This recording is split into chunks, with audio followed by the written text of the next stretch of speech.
yes, y'all. You know what it is. It's them kids and wives and 9 to 5s, but we are still married to the games 109.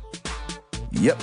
It's your boy, Gabe Patillo, with Tim Router and Timothy Hall, of course. And as always, we are talking games and life. Life and games. Thank you guys so much for being here. For some reason, I don't know, I woke up this morning and totally thought that we had skipped a week. Like, I feel like it's been forever since I've talked to you guys. Timothy Hall, how is it going? I feel like it's been a day. Nice. Been a busy man. On the day we arise on the planet and gently step into the sun. I have to say, sun rolling high on the sapphire sky. I have to say, so Piper's been on a huge Little Mermaid kick, and every time she goes, keep singing, I just think of you the whole time going, keep singing. Oh, that's great. So great. That is really funny. I didn't know that was a popular phrase from the movie. Yeah. Keep singing. Keep singing. I actually do that to her too when she's. It's so funny. So, thanks, Hall, for that. That was good. That is really funny. You're welcome. I can keep going. No. Yes, please. Well, so yeah, why not? I can't remember where I was. Oh. That is really funny. That was good, man. Gosh. You know, it's funny. I don't really know that song. I don't either. I'm impressed. I don't actually know it that much either. When I was a kid, they had these, I don't know if I would have even known that was Little Mermaid. Oh, no, that wasn't Little Mermaid. That was Lion King. It just got me thinking of Hall, because one time we were checking our mics and he does that, keep singing. Piper's on the fact that you brought up Little Mermaid, I was like, I do not remember that in Little Mermaid at all. I know Little Mermaid. No. The funny thing is that Hall's like the Disney music king. Like, he seems to know all the lyrics to everything. It's awesome. Let me tell you something. When I was young, they had these Disney sing-along tapes, and I know a bunch of our listeners right now are like, oh, yeah, I remember those. Nice. Yeah. But not only did they have those, every time, people wanted to watch a movie in elementary school, they'd be like, oh, can we bring in the Disney sing-along tape? So instead of watching movies, we would watch those. That's awesome. And literally, it's just Disney songs with the bouncing ball, and you sing along. I love that. That's amazing. So we watched the crap out of those. You know, like VHS tapes, like you watch them enough to where they start to get, there'll be parts where they're like wobbling. Wobble, baby, wobble, baby, wobble, baby, wobble. That's right. That happened to tons of our videos. But anyway, I got a lot of Disney sing-alongs in this weekend because Krista and I went to East Tennessee to visit her grandparents and go to the Appalachian Homecoming. So that was pretty awesome. Nice. Every year they do, it's the Museum of Appalachia. It's over kind of near Knoxville. They do a get-together where it's kind of a bluegrass festival. So there's a bunch of different bluegrass acts coming to town. And it's usually pretty big acts. So it's very cool to go. Wait, you've been to that before, right? Yeah, we went there last year. Yeah, I remember you talking about that. Yeah, so it's become a tradition at this point. We really like to, her grandparents only live about 3.5 hours away, so we really like to go visit them, and they've got a new house, so, we went there recently, so this is our second time going, and they just love having us come to town and that's great. And do stuff. That is awesome. Yeah, and the music, it's just impressive. Like some of these bigger bluegrass acts, like their musicianship is just incredible. And we all know that a monitor mix is, up and down Gabe knows what I'm talking about. It's not always there. Yep. Right. So, and I can tell that some of these guys can barely hear up there, but they can still hit those notes perfectly. Wow. Oh, yes, sir. These guys are really, really good. Well, it's because they don't come up singing to monitor mixes. That's true. Anyway. That is true. You know what I'm saying? Like, they come up just listening, harmonizing with your family. You know what I'm saying? And so it's kind of interesting because when I first started with Toby, we didn't have in-ears or anything like that. Mm-hmm. And so we had to work off monitors. Well, he's the lead singer, so his voice was hugely loud. So for a while there, I could sing the songs without being able to hear myself, but just know kind of in my throat where the notes were. Mm-hmm. If that makes sense. Yeah, I've totally lost that now because we've had in-ears for years now. But but at first, I could sing along and harmonize and stuff like that without having to necessarily hear myself. And that's probably what these guys are doing all day long. It's amazing when you see these guys play. And I know too, that they're playing their instruments and they're just doing it muscle memory. And these guys are amazing. That's awesome. Right. And one of the weird things, they get out on the stage and they're like, all right, we're having the Bates family come out. So I want you to cheer as much as you can because you're all about to be on TV. This Bates family, I hadn't heard of them until this weekend, but they're kind of like the Duggars. Do you guys know, from TLC's with all the children's? Yeah, the 20 Kids and Counting. Yowzers. Yep.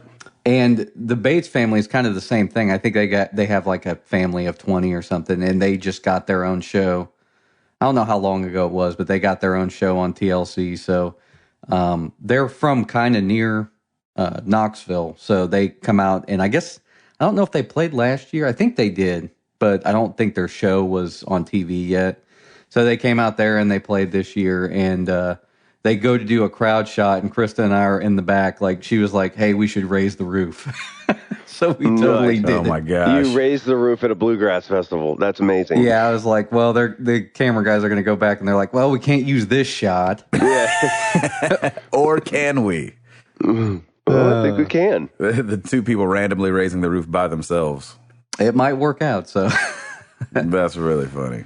On the gaming front, didn't get a lot done this year. I mean, I remember last year going to the Bluegrass Festival. I took XCOM with me, so I was totally occupied just afterwards and beforehand. Nice, love it. But this year we didn't take our iPads this year. Shocking. So yeah, I didn't really get any gaming done. There wasn't really any time. So, we did catch the Walking Dead premiere though on Sunday night. Oh, so jealous. So good. If you are caught up to that point, you have to watch the season 5 premiere. It is amazing. I'm only 5 episodes into season 4. Oh man. So I gotta put my foot on the pedal here. Yeah. Well, when you get to the end of season 4, the beginning of season 5 will be so satisfying. I can't wait. They really went well past our expectations because we were kind of expecting a slow start, they're setting up this giant story, but they just pulled a lot of crap just right at the beginning to say we don't even know where this is going. That's awesome. So it was really different than most seasons you would think start out. They're kind of laying the groundwork and they're saying, okay, well, the story that we told you at the end of last season, we're kind of going to try to build upon that. But this was just they were just everything you saw at the end of season 4 here. Let's just throw this in here and let's get through it as fast as possible. And you don't even know what's going on. Wow. That's really cool. I like when there's either some closure or they go right into where you left off. Because you're right. A lot of times, season openers are this is slow build, and then there's at least some tie-in toward the end. It's it makes you want more. And I love the fact that it sounds like they kind of just threw you right into the deep end, and you go right guns blazing. So I love that. That's awesome. It's exactly as you said, Router. They gave you immediate closure. Good. Because I just finished season 4, and I'm I cannot wait to start season 5. Yeah, you're gonna love it. I think it's my favorite series again. I had put it off for so long just because Lauren doesn't watch the show. I can't really watch it with Piper around anyway. So now that Netflix has it, I've just been marathoning, and it's been awesome. Very cool. Nice. Is that it for you, Holsifer? Yeah, that's it. I mean, other than work. Raising the roof at a bluegrass festival. Exactly. That and The Walking Dead. That sounds like a job well done. Yeah, so that's a good week right there, man. Router. My father-in-law update. He came home from the hospital on this past Saturday, which was amazing. Man, I hate going to hospitals. It can just be so depressing. I felt so bad for him. It's so rough, man. He wanted to just get out of there. I mean, he's connected to he's got an IV in him. He's just got wires all around him, and he can't move around very well. But by Saturday, they discharged him, which was great. And so he was able to come home, and he was like, "Oh, I cannot wait to take a shower." Oh. So he's good. He is just he's got some doctor visit follow-ups, and but yeah, he's doing great. He's eating normal again, and he's walking around. He's been running errands. They said that he could drive, which I thought was a little weird. Because he's stitched up. Like when Lauren had her C-section, she couldn't drive for 3 weeks. I was about to say. But I'm like you put those brakes on, and like those stitches will be like, oh. But oh gosh. But my he just has to be shirtless everywhere he goes. They're like, hey, listen, you can drive. You just can't have any clothes on. That's right. Yeah, you gotta be naked. But no, he's doing good. The stitches look good. Everything's healing up nicely. So now it's just really lifestyle change. He's got to eat better. Once he gets his full strength back and full recovery, he's going to start walking more. But I think he's motivated. I think this is a good a wake up call for him, just to make sure to keep himself in check and get things going. So I'm extremely happy that he's back. My wife and I celebrated our 16-year anniversary this past weekend. Yes. And we basically did nothing, and it was awesome. We went to Jasmine. We went for Thai food, and we had Piper with us, and we were just like, happy anniversary, babe. I freaking love Jasmine. Oh man, that place is so good. So good. And it was also her birthday. So I get screwed every year with like the 1-2 punch, because her birthday is October 10th and our anniversary is October 11th. So, there's a silver lining there, because this year I got her Justin Timberlake tickets. So we're going to go see JT at the Bridgestone Arena in December. And it's going to be great. I'm really looking forward to that show. That's going to be so much fun. Yeah, it's awesome. That was a great show. Let's see what else is going on the gaming side, gentlemen. I am officially done with Destiny. I'm pretty much done with it. I finished the campaign, and when I finished the campaign, I was like, that's it. That's it. Okay, that's it. So like Gabe, I know we had talked before about the story being not so great. There really wasn't much then, was there? It's like, it's exactly what you would think it would be. Like, you're here to save the world, and somehow you just started to save the world, and that's it. They set it up really well for the ongoing franchise, which I think is great, because then there can be more of them. Yeah. It's a fun game, but like I finished the campaign at level like 18 and a half, and I'm like, wait, don't you finish the campaign and like you're pretty much at level 20 at that point? You would think. So I went back and did a few bounties and upped it. And then I was looking at all the other stuff. I'm like, Crucible, no, nobody from our community's up at 5:30. And I was like, you know what? I think I'm done with Destiny. So I ended it at level 20 on a good note. And I'm in Target returning something. And I'm like, you know what? Screw it. I'm picking up Shadow of Mordor. Shut up. No way. Yes. So I picked it up. Dude, I played it for 4 hours the other morning.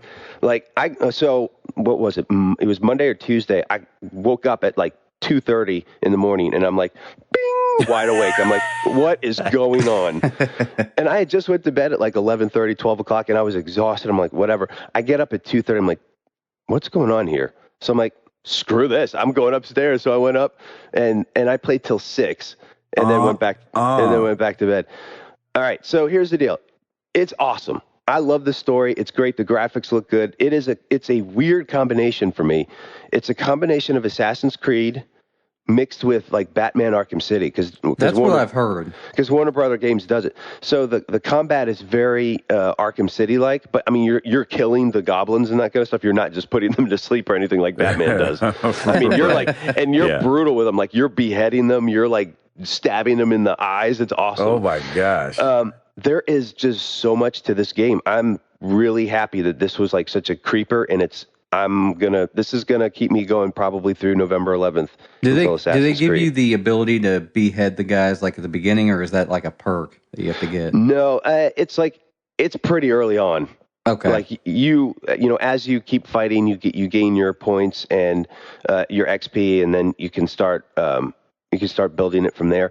And there's just so much to it too. Like they give you there's a whole section called Sauron's army, and most of them in the beginning they're all blacked out, but there's different captains that you have to go and kill. And what you can do is, as you're fighting these ghouls or goblins, you can gain intel from them, and before you kill them, and then it shows you like the strengths and weaknesses of that captain, so you can kind of strategize how you want to attack them. So there's a lot to it. I'm super excited for this game. So I'm thrilled. I was like really happy with that decision, and even like it kind of reinforced. Even the guy at Target was like, "Dude, I've heard nothing but good things about this game. It's flying off the shelf. I got the last copy there." So I'm super excited for this game. I'm so jealous. I want to be playing it. I went to 3 different red boxes the other day looking for that game. Yeah, it was not fair. I originally went to Best Buy because I still had a little bit of my gift card left, and they were out of it. So I'm like, really? Well, so Lauren had some stuff in the back of the car that we had to return at Target anyway. I'm like, well, guess who's going to Target? So I went over there, picked it up there, and that's all she wrote. So I'm super excited. I will definitely let you guys borrow it, but you're gonna have to pry it from my cold dead fingers for the next couple of weeks. I think I'm gonna red box it. I'm gonna take a page out of Gabe's book. I couldn't find it. I don't know if it's in Redbox yet. It probably will by this week. It may not have been just because it was out. It just came out last week, so maybe this week it'll show up. But yeah, it's fun. I strongly encourage everybody to do it. But I am not at all like busting on Destiny. Well, I am a little busting on Destiny because I think the story was a little lacking. That was a fun game though. I really enjoyed that. For a first-person shooter, it was just a lot of fun. I enjoy the combat a lot, but I feel kind of like you. Like I'm going to get to the end of the story and just be like, be ready to be upset. Yeah. You're. That's. That I'm sure I'll be upset, but I think I'm going to put it down when I get the story done. Yeah. That should be a good one, because what ends up happening is you end up going back to the same places, which, I was kind of really surprised by that they didn't make it so much more open world. I mean, there's really not a ton of places you go. And with Shadow of Mordor, there's like I'm only on one part of the map, and I'm just there's tons of side missions, and you pick up things here and there, and they have little objectives as you go along, like pick the 3, whatever, or kill 3 spiders as you go along.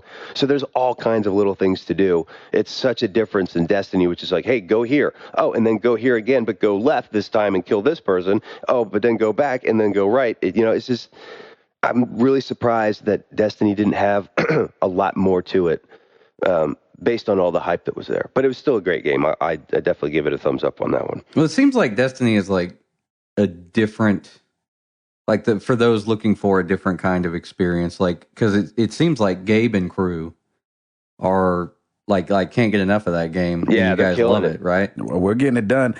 It's funny. I found out the thing I like the least about Destiny, and it's I don't really know how I could fix this, or anybody. If you're just hopping in there for a second, and let's say you don't like your headphones are, dead or something like that, and like people jump into your game, there's not a really easy way of like telling them, hey, I don't have a mic on, I don't have my sound on, and I'm only going to be here for like 2 minutes. And so, people jump in and I see their little microphone icon going crazy, like they're talking like, hey, Gabe, what are you doing? Let's get this such and such. And then next thing you know, I'm gone. And so I don't know how to explain that to them just yet. But yeah, if you hear me not talk back to you and you jumped into Destiny with me, I'm sorry. I'm probably only in there for a minute, or my wife's asleep on the couch right next to me. And I'm with you. Actually, I muted my headset just because it's 5:30 in the morning. I don't want to be shout talking, So I a little more than mumbling. Right. I try and keep it as quiet as possible. Yeah, I'm with you there. I think some sort of indication would be good. But yeah. And I say that only to say I think the only draw play for me now is the guys and gals. Oh yeah, of Married to the Games, you know. Exactly. Like I would love to play with everybody, but everybody's asleep. Exactly. when I'm gaming, everybody's down for the count. So like, and I noticed that there are so many people that have already, like when I reached level 20, I'm like, okay, this is great.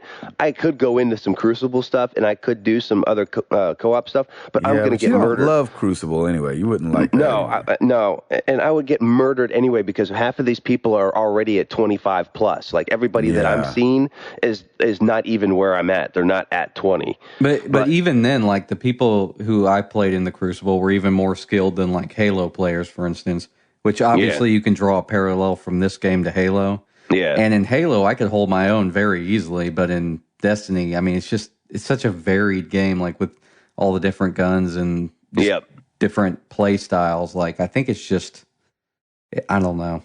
Yeah. I mean, I just can't compete. So. Yep. It's fun. That part of the game, and especially with first-person shooters, I just stay away from multiplayer because I know I'm going to get clobbered. So I'd rather do the single campaign and be happy with leveling up at, where the cap is typically until you have to do more bounties and more other stuff. So that's me in a nutshell. Gabe? Yeah? Back to you, and I believe you've got some news for us. We're pregnant. Woohoo! Whoa! Yes, just like that. Did Router already know? Well, of course, Router knew because I knew because Jenny and Lauren had gone out to dinner for Jenny's birthday. Yes, it was. It was Jenny's birthday. She told all the girls, and I wasn't going to tell Router, but then knowing that she told Lauren, because we hadn't announced until just this last week. Yeah, and so Jenny was like, when are you going to tell the guys? I was like, well, Router knows already, and I need at least, I said, I need one genuine surprise on the podcast, so I guess I'll tell all on the podcast. And I was actually supposed to tell you guys last week, and I just totally forgot because it's 5:30 in the morning, and my brain wasn't working. Yeah, I was going to say, I'm not on the Patillo newsletter. So. Nobody really is. I think congratulations, man. Yeah, Thank you, that's so awesome. I think the only people that knew were the girls that went to dinner with Jenny, and then of course I told the band, but outside of that we hadn't really told anybody until this last week when Jenny announced it on Instagram. Yep. So that's awesome, dude. I think my vote is you're gonna have a boy. Oh man, I would love to have a boy. Yep. I want to have a boy for all the wrong reasons, though. I know, right? That's so awesome. Like Amara turned out so cute and gets so much attention that I don't want to have another girl. Yeah. And people be like, exactly. Oh, she's cute like Amara, pretty much. Yeah, that's it. Just don't want any comparisons. Just give me a boy. You know you're going to end up having a girl, though, right? I know. Gosh. Yeah, Sucks. That's so awesome. Yeah, but we're excited. We are due in May, so it's still really early. That's so great, We man. just had our first doctor's appointment, I think, right before the podcast last week. We had just gone to the doctor for the first time and heard the heartbeat. So still really so early. Cool. We're praying for health and that's how's pretty Jenny much doing? it. She got hit hard, didn't she? That morning sickness, boy. You guys kind of heard me talking about it the last couple of weeks. Like Jenny's down for the count, so Jenny's down for the count. So Jenny's been really tired, and so that morning sickness been freaking whooping her butt. Is she getting better? Yes, she is. She's kind of like, I don't want to say in the clear. I don't know if you're ever in the clear when you're pregnant because all you do is get bigger and heavier and slower. But she's not as nauseous as she's been. She's got more energy. She's still tired, but she's not half as bad as she was a week and a half ago. I love how you just came out with it, man. We're like, we're pregnant. Boom. Exactly. Yeah, you didn't even give me time. Thank God I wasn't taking a drink. Yeah, right. So awesome, man. So we're excited. That's all I have to say about that. This will be the first child born and raised with the podcast. That's right. All the other ones came right beforehand. Yeah. Yeah, everybody else was right before, so I'm really excited. Yeah, man. So It should be fun and exhausting. He or she will have a community of aunts and uncles. Exactly. I love that. That's what I love. I think it's so great. Can we play with Uncle Bread Fan again? Be like, yeah, we can play with Uncle Bread Fan.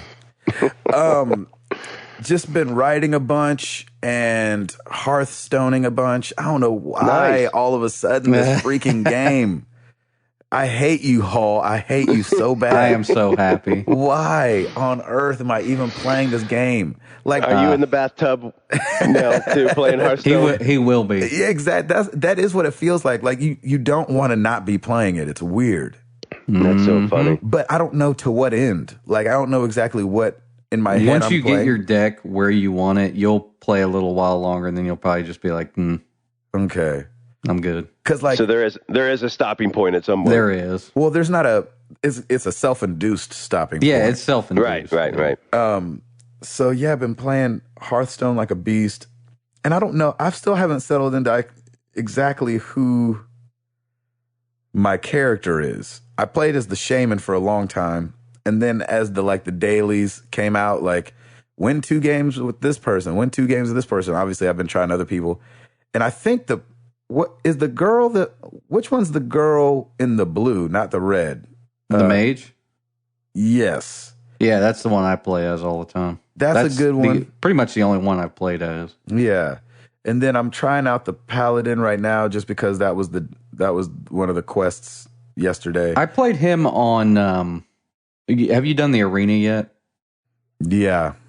Yeah, the arena, it keeps making me get the paladin, and he's actually a pretty good character.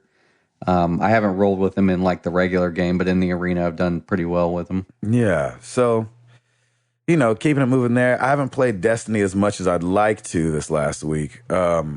Still trying to level up to I really want to do the Vault of Glass just because everybody's doing it. So I want to be one of the cool kids too. I remember playing a lot of Hearthstone, and Krista would just look down and be like, "You are addicted to that game." Yep. What is your problem? Yeah. So it's like new game. Yeah, exactly. It's like, okay, I'm going to quit after this one. No, I'm not. Yeah, it's impossible. No, I'm not.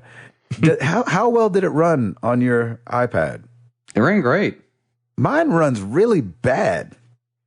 It could be related to the server. No, is it? Because it's always like, it's every game is online. You're like, really? It has to be the server. It is always online. So like when it spins up to find an opponent, like it's fine spinning up, and then once it finds an opponent, it's like it's completely the game server, because every time I've logged in during like peak time, so like when that DLC came out, for instance, like a lot more people were playing, so all of a sudden my games were a lot slower because the server was just getting hammered. Right. And then in kind of off hours, like for instance, playing really early in the morning, it runs great because there's just not as many people on. Gotcha. It's very weird. So I mean, yeah, like I would just say it probably has something to do with the amount of people that are on and playing at that time. And Hearthstone has been a huge hit. So it's like you're going to find people there most of the time. Nice. Shoot, you'll even find them there during business hours because they're probably playing at work. Exactly. So, I wouldn't be a bit surprised. Right. It's a silent game. You have to be paying attention a little bit, but I've definitely found myself playing it and, watching television or playing it. And exactly. It's like the perfect companion app to doing something else. Yeah, I like it. So that's awesome. Gabe. Not a lot going except for the fact that we're pregnant. That's about it. Yeah, that's it. Yeah, no big deal. No big deal. We're just bringing a child into the world, into this crazy world. Bringing a new little chubby ninja into the world. Exactly. Yep. I love it. Oh my gosh. What month is it? Is it October? It would be. Yes, it would. Oh my gosh, we're like halfway through. I know. I can't believe it. Oh my gosh, before you know it, 16 more days, we're going to be walking around in stores hearing Christmas music. I can't wait. I know, it's going to be awesome. I'm trying to do you guys know how to enjoy this season? Like, this is my favorite time Scaring of year. kids. And I can't wait. But now I'm not even talking about just Halloween, but like this whole run of holidays that we're about to have. Yeah. It seems like, every religion's gone ahead and been like, yeah, okay, December, we'll do our thing. And so, how do you enjoy the season? Like, how do you take it slow? Like, I'm about to go on tour and I feel like it's just going to be a blur. And so I'm like, I wonder if anybody knows how to actually enjoy the season. It always goes pretty fast, and it's like build up, and then you hit the 26th, and it's kind of like, all right. You're like, well then, just hung over. Yeah, like everybody rests on the 26th. It's the Sabbath. Yeah. Yeah. Oh man. I just like going out. Like me too. Going out to dinner, go to the mall, like go do some shopping. I will definitely go to the mall. I love being around all those people. Yeah, and just like, especially like during this time when it's still it's still warm out. Like we went to the pumpkin patch the other day. It just gets you totally in the mood. It's fun. Silver bells, silver bells. That's right. It's Christmas time in the city. All right, Router. Oh, yeah, I got Christmas early. Let's do this. You got it? I got it. Then let's do it.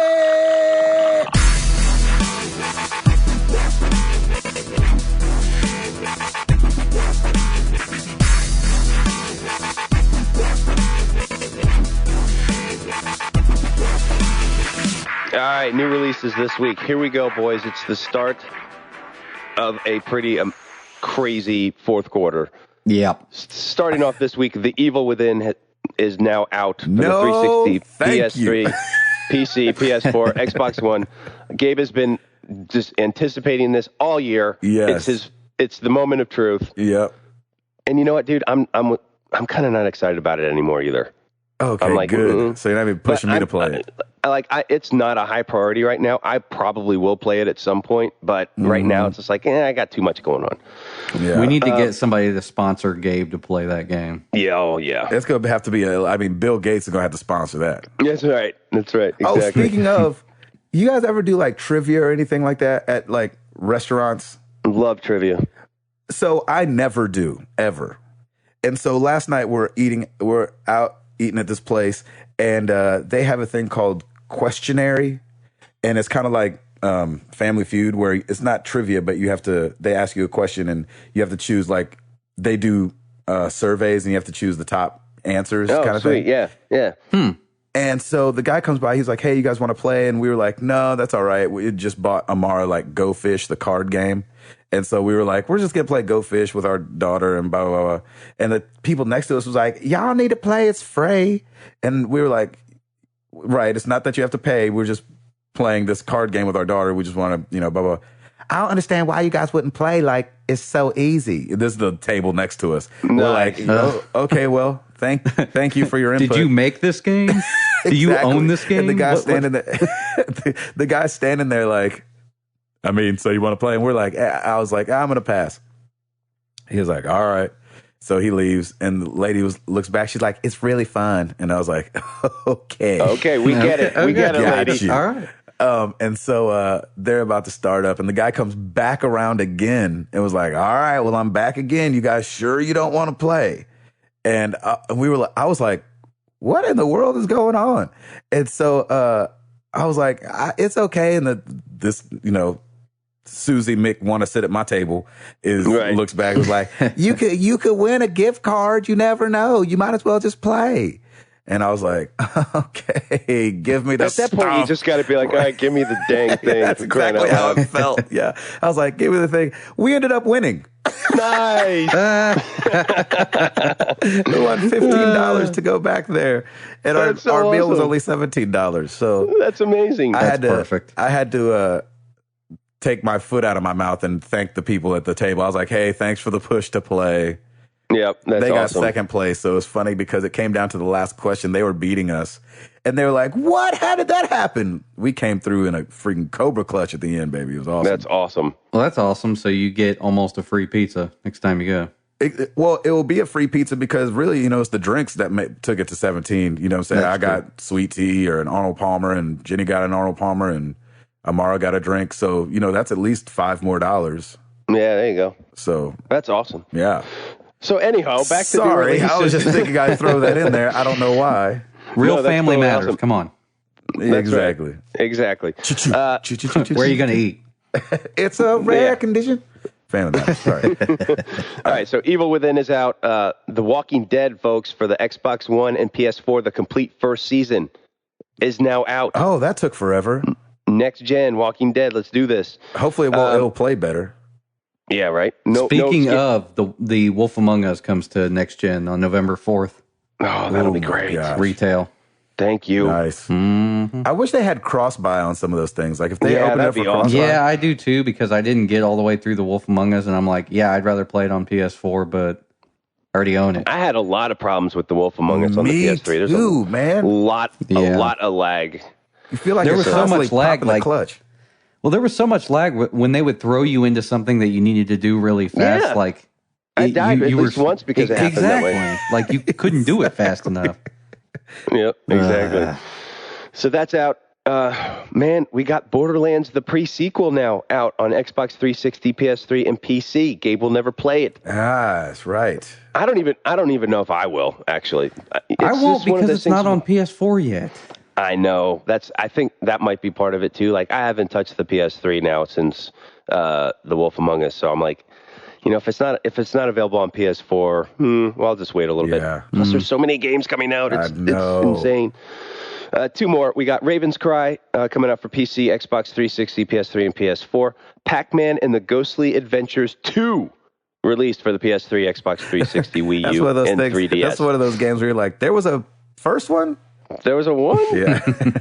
I think that's what we said when there was the first one. We were like, where'd that come from? Exactly. The Ghostly Adventures.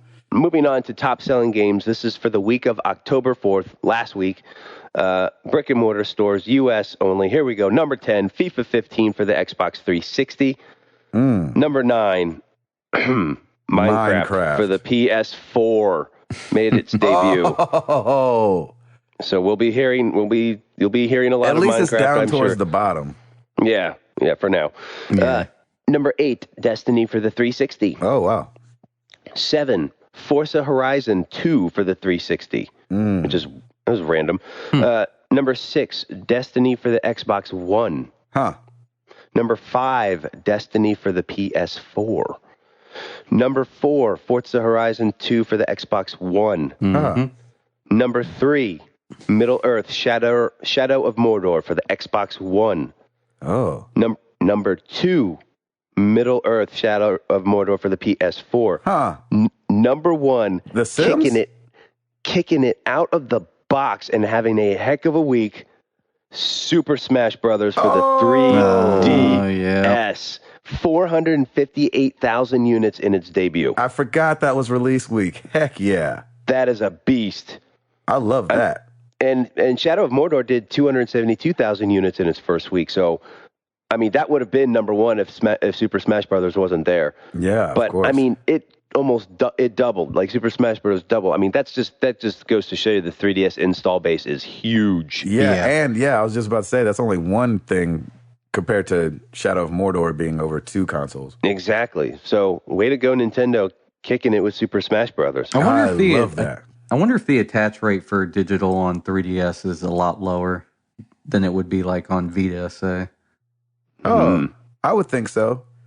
I don't know. Well, I don't know if they make it easier or harder. I haven't seen the digital store on the 3DS, but like the digital store on the Wii U doesn't seem as it's not as robust. Well, robust, as the PS4. For it's instance. definitely not. It's definitely not.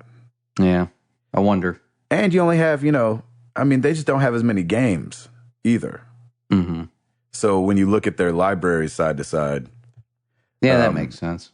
Comes to PSN, you know what I'm saying? They've got all those indie games and everything that they have on there. So even if they're not like big titles, it just still looks like a large library of games. That's it. There you have it. Super Smash Brothers. I know, taking it. Kicking people in the teeth. That's right. I love that. Hall, give us something.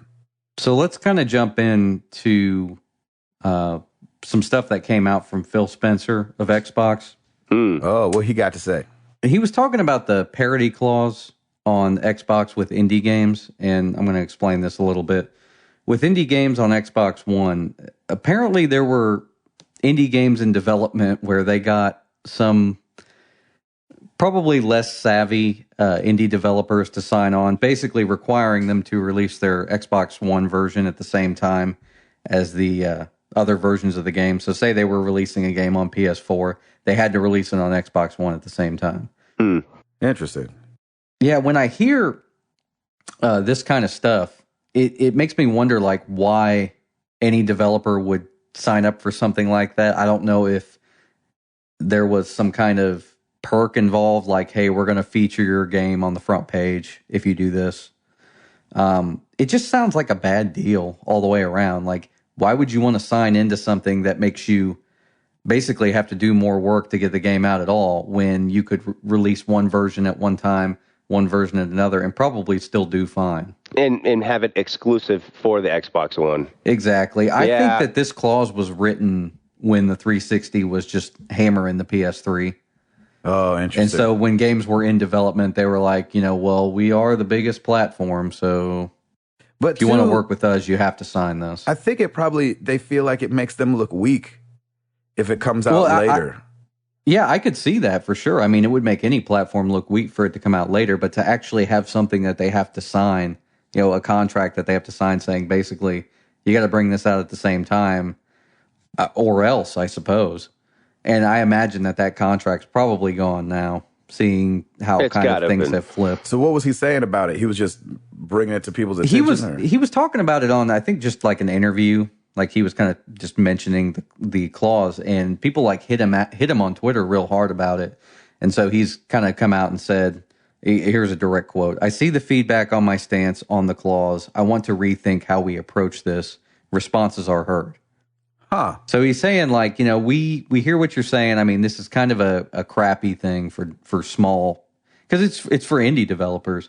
Well, it's forcing their hand. It's like if I'm an indie developer, like, it's gonna require additional work to make sure everything works cross-platform, and and maybe indie developers aren't used to all the dev kit. Well, I would assume that most of the dev kits for everything, they're very similar, but it still requires you to tweak things here and there.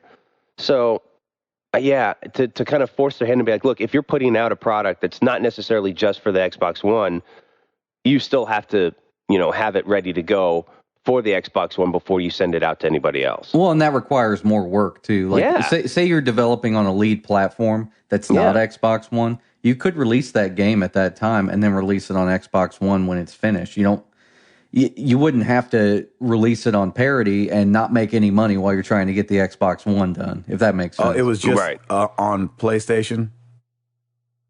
Like, if you release it on PlayStation, that has to be released on Xbox? Or was it, if you released it on any platform, you had to release it on Xbox? It just says any platform, and I would assume perhaps PC would be exempt from that. So basically, by saying any platform, they're saying, I guess, Wii U or PS4. Yeah, they're competitors, of course. Yeah. I mean, it's basically a clause that is not beneficial to the developer at all. Really, it's just more work for them. And you can do that when you're in a place of being the leader, basically. Of course, yeah. With last gen, for instance, Xbox 360 had an agreement with multi-platform where it's like, you couldn't, if you were going to release the game on PS3 as well, you couldn't release it with more content on the disc. It had to be downloadable. Right. It had to be the same. And like I said, that's also a clause that does not benefit the developer, because the developer could take money from Sony to make an exclusive content and actually put it on the disc. Yeah, that makes sense. So it doesn't help the developer at all. There was no more money involved in that scenario, but they did that because they knew they were the platform leader, so they could do that. It's kind of a parallel to the music industry, where we have or the audio engineering industry per se, where we have a leader, which is Avid, and they do all of these one-sided agreements because they know they can get away with it. They're the industry standard. Yeah. Mm-hmm. So they do these agreements that don't benefit the customer in any way and don't benefit the actual development team in any way. That's Pro Tools. For people that don't know, they have a third-party agreement that is basically like, you get no rights. So basically, that's kind of why people have kind of moved away from them, and Avid's not doing very well right now, and they may actually just go away. And Pro Tools is ugly anyway. Well, I mean, I love it. Everybody uses it, though. I've been trained in it. I'm certified in it, etc. But and if Avid were to go away, I know somebody else would pick it up and develop it. So it's like I'm going to continue to stay with Pro Tools. It's just what I'm used to. Yeah, I'm sure that's what a lot of people are used to. And that's why they do things like that, because they know they're the standard. They know that people have been trained in it. Yeah, I have 5 years of training in Pro Tools, and then like I said, went through and got the certification and all that stuff. So they know they've got me, and they know they've got hundreds of thousands of other engineers. So they know that they can make one-sided contracts that say basically you're going to do what we say if you want to develop for our platform. Exactly. So, yeah, it's kind of a crappy thing, but I mean that's how business works when you're the leader. Microsoft needs to focus on not trying to either one up or keep up with their competitors. They need to focus on getting more first person developers under the Microsoft belt, because I think that's where, in my opinion, I think that's where they're getting schooled, is that their game content, they don't have those first person developers that like the Naughty Dogs that are exclusive to PlayStation, to Sony. Like, they need a company and a developer to come out and really shine for them. That's what they need to be focusing on. Right, you hit the nail on the head there. Not the parody. Like it's like they're trying to. It sounds like it's like a keeping up with the Joneses is aspect of it, and they need to be proactive in finding new indie developers that they can have long-term relationships with, and then maybe make them exclusive because they're doing great work. You know what I mean? Oh, yeah. I think that's exactly it. Because on the Xbox 360, really, they relied on multi-platform. They were always the lead platform for multi-platform games. Yeah, exactly. And let's be honest, like, between the two consoles, it's pretty much similar. So you can go either way, and you'll be perfectly satisfied in your gaming experience. Mm-hmm. For me, what separates kind of the men from the boys is the content and what games are available for those. Because if I know that I have a Naughty Dog on this side or a Sucker Punch on this side, I'm all about it because I know they put out great games. And Microsoft needs to start developing relationships. And I think indie's where it's at, because these are the guys. This is the future of gaming. These are the guys that are starting to push the envelope. Right. They don't have these big AAA budgets, so they're being more creative in how they do it. And if you focus on getting them like under your wing, then make them an exclusive offer. You got yourself you just got yourself more gaming content for your platform. Maybe they should have locked up Epic Games a while ago, if you think about it. Like, they had Epic developing Gears of War on Xbox 360. Maybe they should have just bought the developer. Yeah, and I don't think buying Minecraft was the way to go anyway. That's one game, one content, one developer, and that's very. I mean, it's huge, but it's targeted toward a certain demographic. Well, that makes some sense. I just think that it might have been a little late in the game to buy them. Like, even though the game is like still selling every week and we still hear about it all the time, maybe they should have bought them a year and a half ago. Yeah. When it was obvious that this game was going to be a big thing with younger audiences. You know what I mean? Yep. I mean, we haven't gotten it for a very long time. But we're old, and we don't keep up with these kind of things. Yeah, cranky exactly about it. Nice. Interesting. They call it parity law. 4 guys from Pennsylvania have been arrested for smuggling cocaine into the country. Sweet. In an original Xbox. Nice. So an undercover cop, I guess, got in there with them and busted them out. And I think they should have used something newer than the original Xbox. Well, anytime you see one of those things, something's going on. Yeah. Like, that's what I'm saying. Exactly. Like, that's going to raise eyebrow. You don't need a dog for that. Be like, you've got cocaine in that. There's no way you care that much about bringing that across the border. Yeah. You're like, did my Xbox make it? Yes, your Xbox. Yes, it's here. What is wrong with you? I should check this Xbox out. So it was carrying 1,100 grams, which is around 2.5 pounds of cocaine. Wow. Street worth was $100,000. Wow. If you're making $100,000, and I'm not a drug lord, get you an Xbox One. Yeah, try something a little bit newer. It's like, hey, I'm bringing my Mac 2 CI over. Did it make it? Did it make it? Did my Mac make it? And the border patrol's like, no. So I thought that was hilarious, and it was funnier because like the cop that I guess busted him out, the thing I don't know if it was the code name or whatever, but it was like video game Xbox 360 something. I'm like, oh gosh, this guy doesn't even know the difference. Nice. Still, another cool thing for Microsoft, I think this is cool. The Vine app has made its way to the Xbox One, and it's snappable, so you can be watching Vines while you're gaming, I guess. Oh, that's cool. And I really like Vine and everything, but you can't record or sign in, so you can't like use the Kinect to create Vine videos. You could just watch Vine videos. You can't. You can only watch, and it plays automatically, and like usual. But it'll play a Vine 2 times through, and then just move on to another Vine.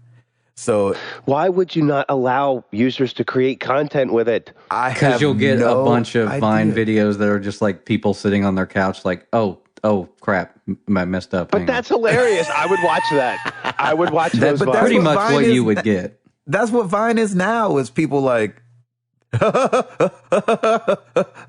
and done. Exactly. Like if you leave it there, it's just Vine, like stuff. 15 oops, seconds I messed or up.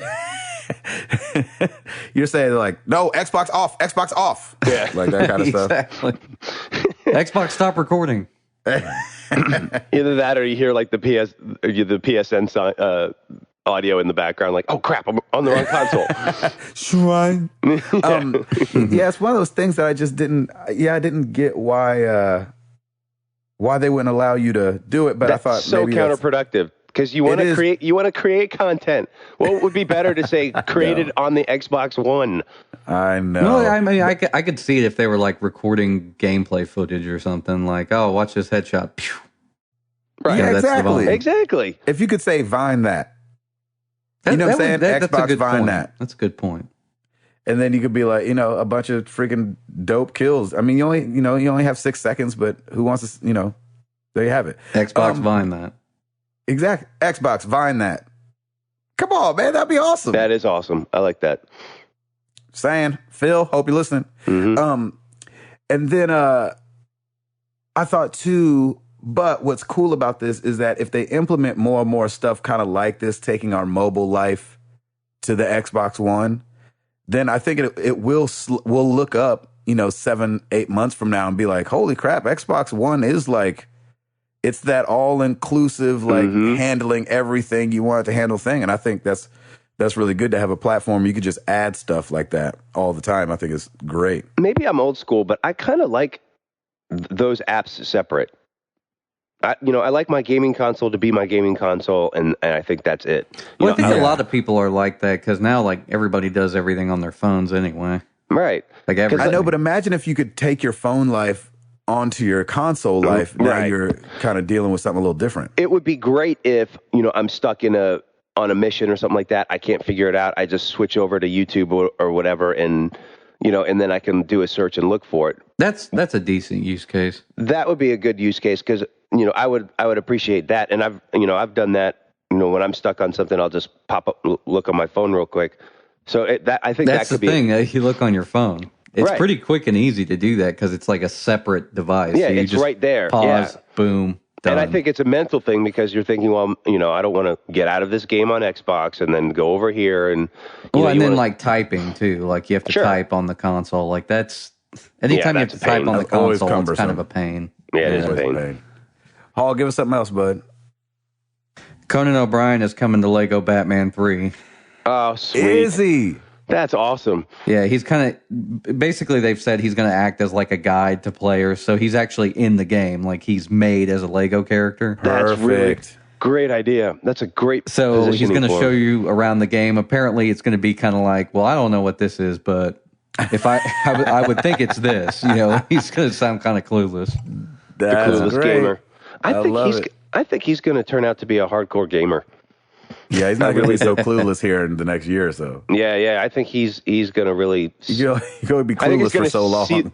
He's going to see the light. I love his Clueless Gamer series, though. I think it's great. Well, he was on the Walking Dead after show the other day, and he seems to know a lot about Walking Dead, so maybe he will get into games. That's awesome. There you go. The reviewers, not us, unfortunately, because we have no power. But we have zero cred. People are playing Far Cry 4, and it looks like they're loving it. Oh, so awesome. And I'm so jealous. Oh, cannot wait for that game. Far Cry 4, man. Oh, I can't wait. And they said it's between 15 and 60 hours long. Wow. Okay. 15 and 60. I would imagine that 15 is like the bare minimum. Of course, and of course 60 is the side mission. But like, I just thought, like, why say that?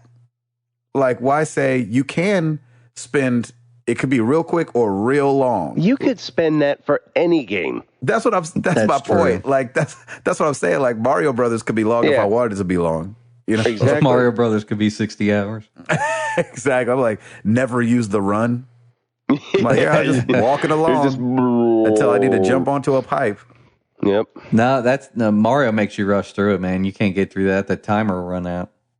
Oh, that's right. They're like, true. nope, this ain't no 60-hour game. So Yeah, they're like, come on, let's go. You have to finish this up. See, they're keeping it moving. But yeah, Far Cry, man, I cannot wait to play that game. And just seeing all the people, like, I've spent 5 hours playing it, and this is what I think so far. I'm like, oh, I want to have a thought so far. we're going to have a blast. Yeah, it's going to be amazing. Shoot. Hall, you got something else, bud? It's rumored that the Unity engine is up for sale. Unity engine is pretty popular for iOS games, including Hearthstone. It's a pretty easy to use game engine. I used it a little bit in college, and is it open source? It's not open source, but it's very inexpensive to get into. I think it's one of the cheaper game engines. Gotcha. However, it's used by a ton of people, and it makes multi-platform really easy. So once you've developed it, say you started, at least when I used it, this was years ago, you'd start developing a game. It was really easy to switch it over to another platform. So you could develop it all the way going one way, and then you can easily switch it to, say, Windows. So you could develop it on OS X and then switch it to Windows. And that's really cool. So it was really easy to develop a game that was going to go multi-platform. And I think that's what kind of made it popular for iOS games. Maybe you develop an iOS game and then all of a sudden you want to put it port it to PC or OS X or whatever. And I think that may have been what happened with Hearthstone. They may have developed it on PC using Unity, and then once they saw the potential there, they developed it for iOS as well very easily because they were using that game engine. Mm-hmm. So it's rumored to be up for sale, and Google is rumored to be the purchaser. So it would be interesting to see Google to get into game development. Yeah, because Amazon's making the jump, obviously. Yeah. I mean, that's going to be Amazon. We're going to see some weird stuff in Amazon. Like the next, 5 years from now, we're going to just be like, we didn't even see this stuff coming. Exactly. I already know they're going to be doing some crazy stuff with gaming and digital delivery. Who knows? Like maybe Amazon becomes a vehicle for beginning to deliver digital games, which they kind of already are going in that direction. With drones. Be like, how are you delivering digital content? They just dropping off thumb drives at your house with those little drones. Yeah, like, get out of here, drones. Well, I remember years ago, like buying a digital code for a PSN game. Like they used to have a lot of the PSN games available digitally through Amazon. Oh, that's right. They did. So, that was a season of that. And everybody, I mean, Amazon has almost everybody's credit card at this point, so it's like really easy to just go buy something there. Yep. Nice. I have to give, before we get into the, are you all out? Dragon Quest games are coming to iOS now. That's pretty cool. Oh, really?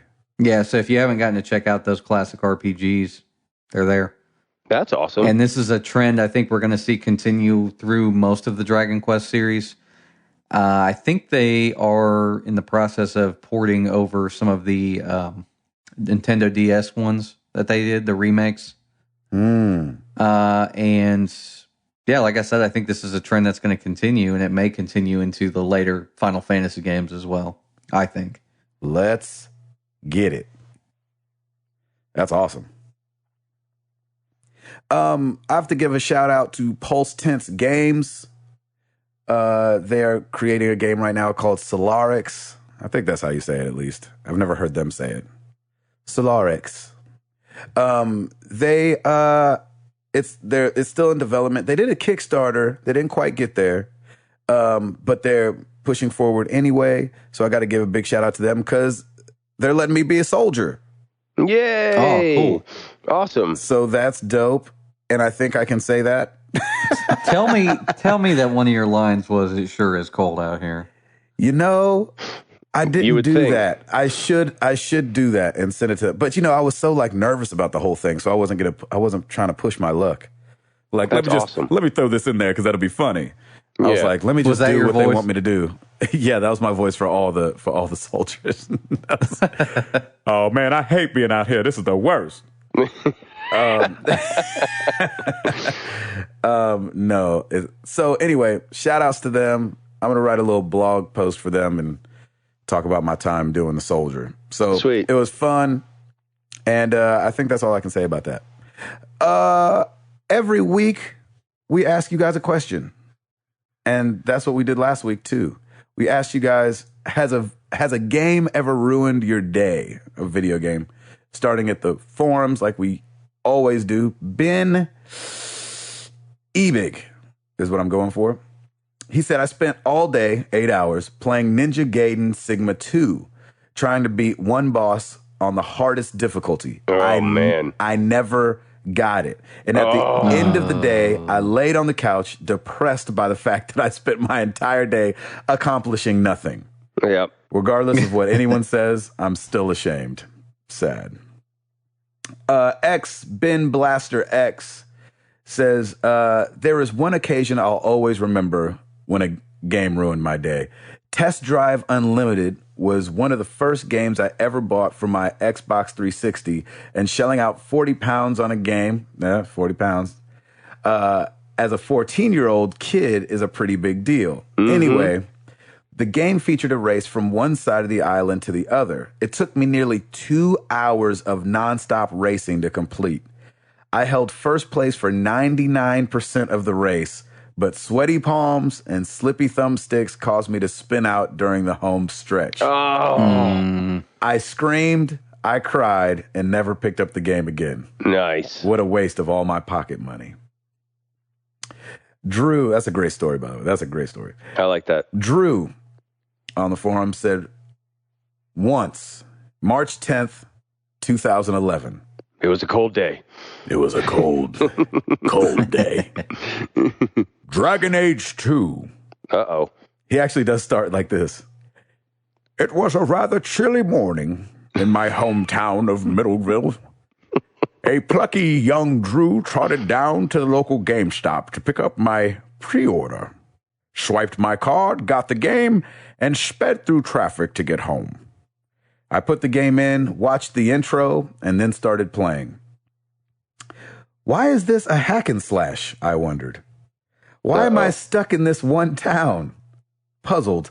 Why do I have to go in the same cave over and over again? Absurd!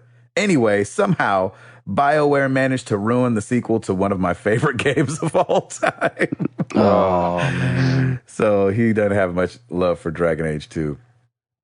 Over on Twitter, the Twitter sphere, at Silent Fury 007, Brian the Armstrong After spending 200 plus hours in Skyrim, I logged in and discovered my saves had been erased. Oh. Day not ruined. Life ruined. Life ruined, yeah. Oh, that sucks. Arctic Warlocks at Arctic_Warlocks. Yes, kids party last weekend. Hoping Drive Club would be out free and having family have family play the game. Instead, there was Minecraft. Yeah. That'll ruin your day. Chalfie at that Chalfie. Yeah, heavy rain and what was that? Papo and Yo? Papo and Yo? Papa and Yo. Pop and Yo? Why is it Pop? How do you say it? I think it's Papo and Yo? Papo and Yo. He said, really bummed me out. My day was ruined by too much sadness. I can get down with that, man. Heavy rain is crazy. Oh my gosh. Let's see. At Kyle Halloween. He changed his name for this month. Nice. At Marvel Zombie 616. I got so mad at Jack 2 due to difficulty. I played a mission over and over for 3 hours and failed. Put me in a bad mood. Amen to that, man. Yep, I hate that. I have definitely been there. Thank you guys for all your answers. We appreciate it. We love conversating back and forth with you guys. You know where to find us. Facebook.com/Married to the Games, Twitter.com/MTTGcast. Come to the website, marriedtothegames.com. Check out the forums. We talking over there. We're growing little by little. It's great. And the conversation's good. And the water's fine. Jump on in. We have T-shirts for sale, just chilling, for, great Christmas present. Huh? Hey, to yourself. Tis the season to get yourself something. That's why I have to tell Amara and Jenny. It's a lesson I think I'm teaching Amara, but I think I'm teaching my wife at the same time. We were at Target finding a present for a little kid's birthday we went to the other day, Max Hassan, shout out. And we're in Target, and Amara's like, oh, I get this. And we were like, we're in Target to find something for baby Max, so you can't get anything right now. She's like, oh, maybe I get this one. And I was like, we're here for baby Max, Boots. We're not buying you anything. Next thing you know, walking past the Home Goods stuff, my wife's like, look, this is on clearance. I was like, honey, we're in here buying something for baby Max. I need you to put that down. She's like, oh my gosh, look at this curtain. Babe. Baby Max. We're not in here for either of y'all. That's right. And then on the way out, I'm like, ooh, pizza. They're like, hey, we're not in here for that. Yeah, but you need this. Yeah. But I'm feeling weak. All right, Router, you got him? I got him. Well, let's get... Oh, wait. Paul. Yeah? What? Why do I even ask anymore? Just rate us on iTunes, because you should rate us at the same time you rate other podcasts. Because there you go. Parity law. It's in the contract. It's in the contract. Well played. See, that's why we have you do it, Hall. I know, man. It's awesome. That's great. Even if nobody does it, it's fun just hearing you come up with something. Let's get into some questions.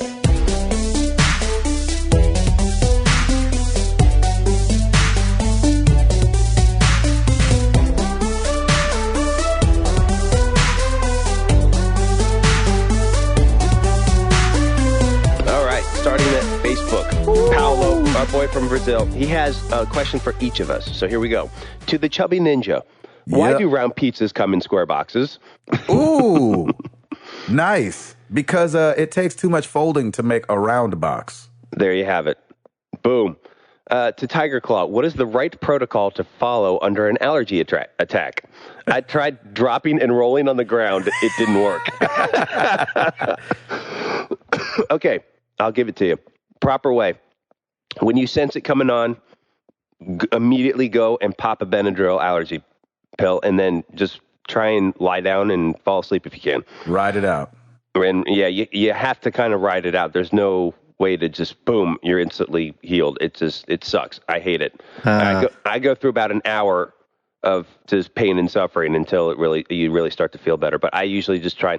It's funny. I know when the early symptoms I know when I'm going to get one now. So I always have Benadryl around me somewhere. It's in my bag. It's wherever. And I can just pop one real quick. And that usually helps a little bit. But try and get it early if you can. To the reluctant multitasker. Now that you're your own boss, excuse me, do you talk to yourself to keep motivated at work? And what about when you need to contact human resources?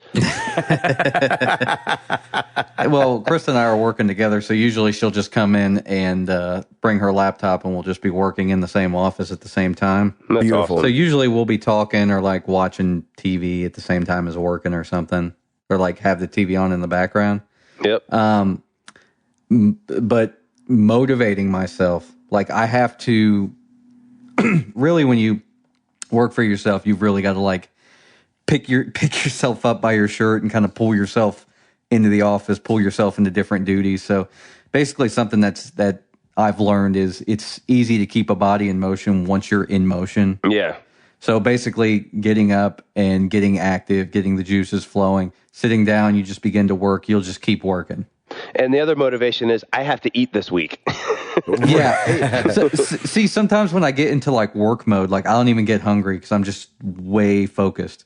Yeah. So I really, it takes a lot of avoiding YouTube, avoiding like Netflix. Get distracted. Just, don't get distracted. That's basically the best advice. That's awesome. Sean Capri, the new Windows Phone has a digital assistant lady named Cortana. What Sony-based character would you want as a digital assistant for a Sony phone? Think how awesome Kratos would be at giving directions to Wendy's. Oh my God. I told you to return to Sparta. Why do you leave Sparta unprotected? That would be incredible. That's a good question. That's a really good question because I remember when they started you remember when TomTom started doing those custom navigation systems? Yeah, and they had Gary Busey.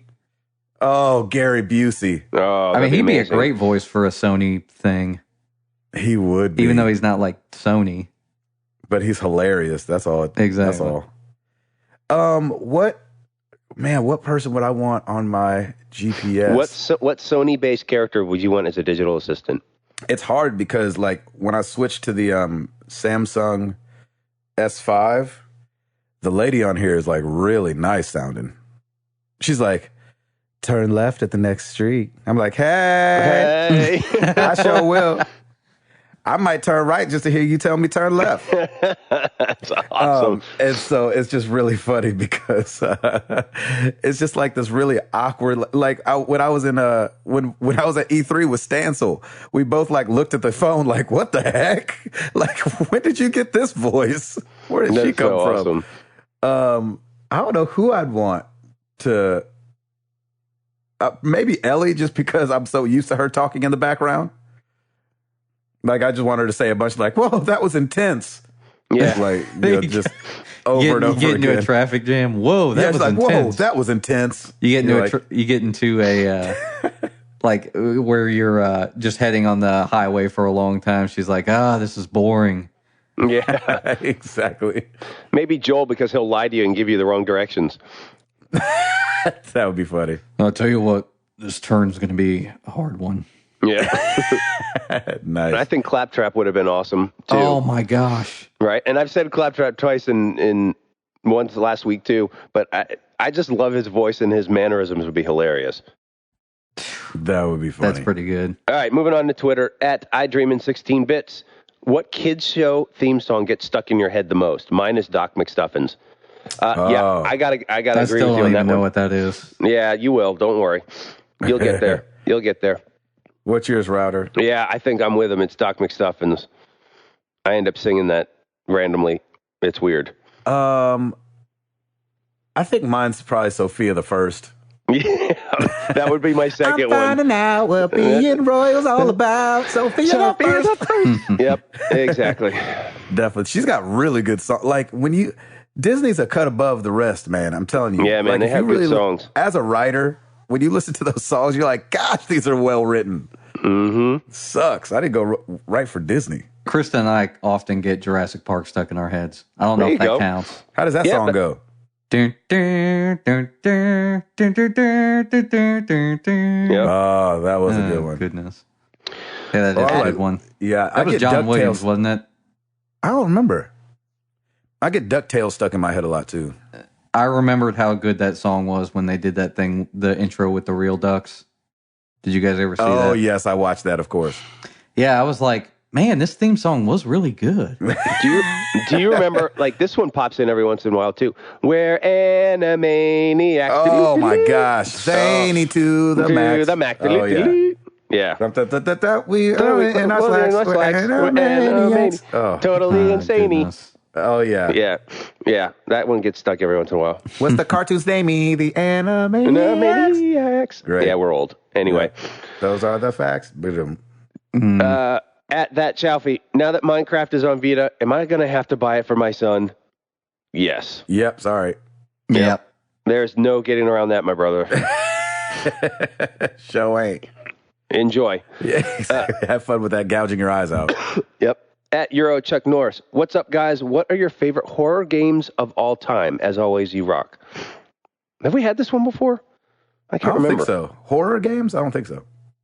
No. Well, I haven't played a ton of horror games, but I'm sticking with Dead Space. Yeah. There you go. Hall? I mean, I want to say like Resident Evil. Like, I really enjoyed the first few. Yep. And they didn't necessarily have like very scary moments. Like, usually it was jump scares or just really creepy things. Yeah. So I don't know. Like, I don't really play any of those like overly grotesque, scary games. So yeah, I mean, I'd have to go with those first two Resident Evil games. Yeah. I'm gonna have to go with that first Resident Evil only because I loved it so much. I played it as like me and my buddies all played it when I used to go visit Colorado a lot. And I'm trying to think. And then I kind of am really interested about Alien Isolation. And so I don't know if it'll take its place because nostalgia is really strong, but it was really fun when I played at E3 and like spooky. That's awesome. There was something scary too about the low tech of the first Resident Evil game. Like, it made it even scarier for some reason. I don't know why. Like, did you ever play Alone in the Dark, the first one? No. Like, that was kind of the predecessor to Resident Evil. Like, Resident Evil seemed to be inspired by it. Oh, okay. And that game was so low tech that it made it even scarier. Wow. Just because the models were so bad. You know what? Recently, though, I did... That's my opinion. Yeah. I did play Alan Wake, and I thought that was pretty good. Yeah, that's a good one. That was pretty creepy. It was really creepy, and it was... I played that one on the road. That was a good one. Nice. At Jamin Bissett, what are your Halloween costumes this year? Oh, gosh, everybody always steals my questions. He said the cast of GTA 5, 3 Destiny Guardians, Final Fantasy 7 characters. I like the GTA 5 one. That'd be good. You don't want to get sued by Lindsay Lohan, though. Yeah, that's true. Lindsay Lohan, like, they dressed up as me as a video game character on Halloween, and I'm suing. I want my money. I'm like, go get a job. So every year we have our Halloween party, and we invite everybody anybody can come out, and we have a fire pit out in the driveway, and we have chili and cupcakes and all kinds of fun stuff, and music going on in the background, and kids trick or treat. Last year I just had to grab something real quick at Target, so I was Waldo. But yeah. But like, I don't know, like there aren't any really great costumes this year, and I'm always kind of running around being the host of the party anyway. Exactly.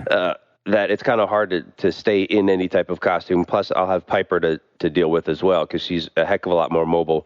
So I don't know. I'll try and just grab something real quick, but I don't know yet. Hall?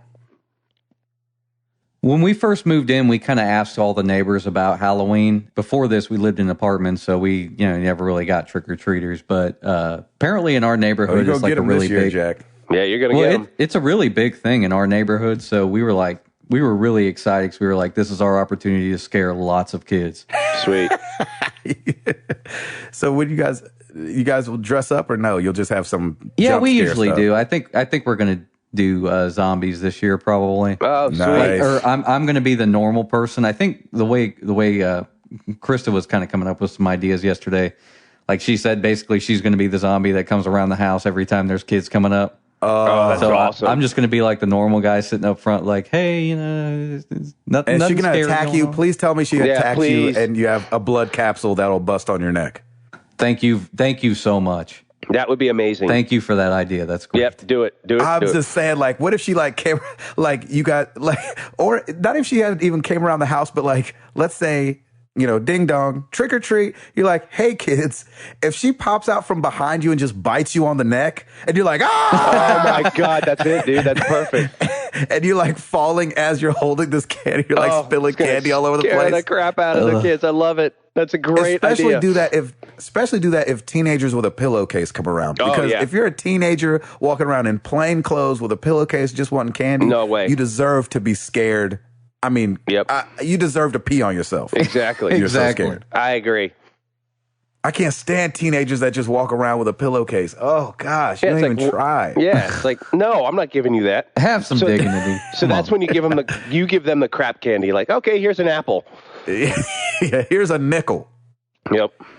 I haven't dressed up for Halloween in I don't know how long, but I definitely feel the bug. Yeah. And I'm kind of an all-out guy. And so I'm not going to be able to do like a half costume. Mm-hmm. Like, oh, I just bought this hat or I bought this afro and I'm a 70s guy. Like, I'm going to have to be like fabricating I just Iron bought this do-rag and I'm Black Man. Nice. Shout out to last week's episode. That's right. Last week's episode. Nice tie-in, Hall. I like that. That was good. Yeah, I like that too. And so I don't know. One of these Halloweens, I'm going to be something that's going to be really embarrassing. Like Spawn, and have the full thing going. Yeah, go for it. That'd be good, man. You'd be a good Spawn. That's right, I would. At DSpin67 has a kind of the same question regarding Halloween, but his is favorite Halloween candy. Reese's. And you plan anything Reese's. Yeah, Reese's peanut. Yeah, that's the way to go. Oh, Reese's pumpkins. Did you see the white chocolate pumpkins this year? No. No, but they're incredible. They're orange. They are amazing. Okay, done. And I love Reese's so much. Oh my gosh! Like when Easter comes around, and those Easter eggs that they put out. Oh Lord, have mercy! He has risen. Good Lord, yes, Amen. He is risen indeed. Oh, good question. I like those little boxes of nerds too. Nerds. I used to be a nerds guy, but I'm not. I'm full out Reese's now. Now you're just a nerd. Yeah, I'm just a nerd. Yeah. At Seth Joseph Roy, Naughty Dog gets a chance to make a game in a franchise that's exclusive to another console. What game do you want to see? If it's exclusive to another console? Yeah. Paper Toss. Nice. If it's not on something I have, I don't want it to be any good. I don't want it to be good at all. Pong. Exactly. Pong 2. No, I'm sorry. Pong 2. Yeah, Paper Toss, the sequel. I don't want them playing any, to have any other thing. What if they did like another, well, actually, never mind. That would probably never happen. But what if they did like another game in the Last of Us universe where it was like a different gameplay style? So like almost like maybe a Telltale game, for instance. So it was more story based. You had to pick your responses and stuff like that. I think that'd be cool, like a Telltale style. I like that a lot. And maybe it was, let's say it was an iOS game. Yeah. Yeah, that'd be cool. I'm trying to think, like, it's so hard because it's so ingrained in me, just Last of Us and Uncharted. Man, they're good. I wouldn't mind them doing something with like a female protagonist, like a full out female protagonist. Yeah, that would be cool. And see their take. I mean, you had Ellie, but she wasn't Joel. You know what I'm saying? So something with a female, I'd like to see them do. That's cool. At Dantes _Belmont, where is the farthest place you have ever been away from home? Good question. I think for me, it was probably when Lauren and I went to Italy. That was probably the furthest we've been. Yeah, that's far. Hall? I need to go to the motherland sometime. Most of my family's from Italy. Oh, really? Dude, Italy is amazing. Router mentioned that, and I'm thinking, I need to go there. Krista's been, but I haven't. Italy is great. The furthest I've been from home would be, the coast on California. Like, what was it, Santa Cruz? Nice. Hey, that's where I was born. Oh, there you go. Santa Cruz. Did you feel it while you were there? Like, ooh, a patillo was birthed here. Yeah, exactly. Well, I got the newsletter, and it said something about Santa Cruz, so we went out there. Nice. The Patillo newsletter. The Patillo newsletter, yeah. Back when they were in circulation. Gabe, you've been everywhere, so. Yeah, New Zealand. Yeah, there you go. I think it's probably the furthest away I've been. And cool, quick story about that, because I know we're running out of time.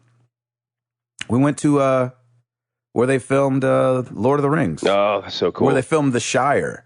The people that owned that farm, when Hollywood left, they left the houses. Oh, cool. The little entryways. And so you could kind of like go, and I got pictures and stuff like that. And now they're probably stalls for their goats. Exactly. So the goats are living really well right now. So they were like, they were just like the fronts of the houses. And so they turned it into, they called it Hobbiton, because I couldn't use the real, because it's like a tourist attraction now. Right. And they couldn't use the real name of they couldn't use the Shire. Right. They just used Hobbiton, I think is what they called it. Interesting. That's cool. Yeah. So when you play Shadow of Mordor, you can be like, I've been there. I've been there. Been to that house. It's funny because to me, I mean, we went to New Zealand and Australia on that trip. New Zealand, y'all, is beautiful. Yeah, I've heard nothing but good things. It's next level. And it's funny because we were walking around in a store and we were getting stared at, and we were like, why are you guys looking at us like that? And they're like, oh, well, we just don't have, they didn't know how to say it. They're like, we don't have your shade of brown people here. Nice. And we were like, oh, really? They're like, yeah, we have like the Aborigine, like the dark, and then we have a lot of Asian people, but we don't have like America black people. Wow. Is what they were explaining to us. And we were like, oh, because they were like staring us down like, oh, look at them like they're real. They're not just rapping on television is what it felt like. It felt so stereotypical what they were thinking of us. Is that Jay-Z? Is that Jay-Z? You should have been like, well, why aren't you rolling out the red carpet? Come on. I know, right? Gosh. That's amazing. At Diet, I don't know about this one. At Diaker Be Real. Pre-orders, are they worth it? Sometimes. That's a good question. Yeah, because, if it's popular.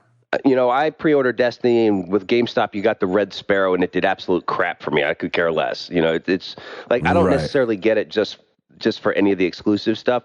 I get it just because, you want, like, it's a game I know I'm going to play. I want to support the developers because by supporting them, they get to make more games, people. That's kind of how this whole thing works. Mm-hmm. And, I just love being able to go into Best Buy and picking it up. It's always fun to do.